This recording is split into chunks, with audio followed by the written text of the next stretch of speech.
comparing the money spent on the Iraq war and the stimulus. He's saying that people said all this about the money spent on the war and the stimulus is all about the same and still counting. You never know how much money is spent and so on. So I don't take him serious, but let me look at the facts here. Um, how was the money spent? I know that be bullets and whatever payments and all that stuff. So a lot of the payments are going to be done right here. But what portion is spent in Iraq, and what is just completely wasted?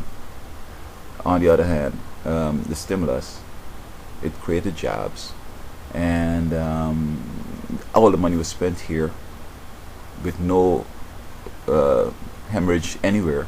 All was spent here, and people jobs have been saved, others have been created. People have gotten a little more hope. The stock market is doing a lot better, etc. So I'm not understanding exactly what he's trying to say.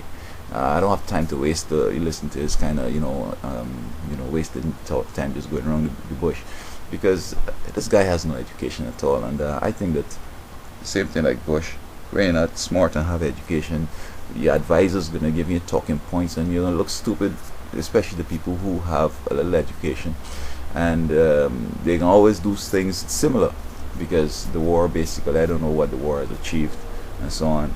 And Blair is talking about this and that and so forth, but Blair was in it for the money.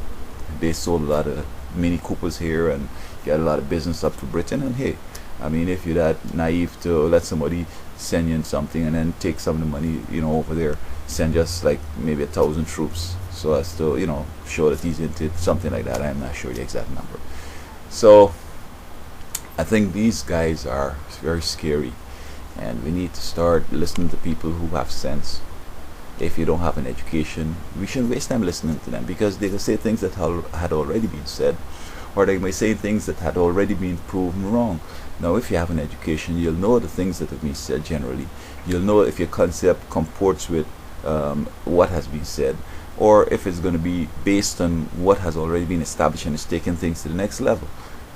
It's dangerous, because when these people become into significant positions, it's going to be dangerous, because the enemy is going to advise them, and it's just one move and they're going to destroy everything. So this Glenn Beck guy, we need to start discounting him and just ignore this guy, because he's developing the kind of a celebrity status and this type of recognition that perhaps one day somebody might point him out to be president, and you know how that's going to end.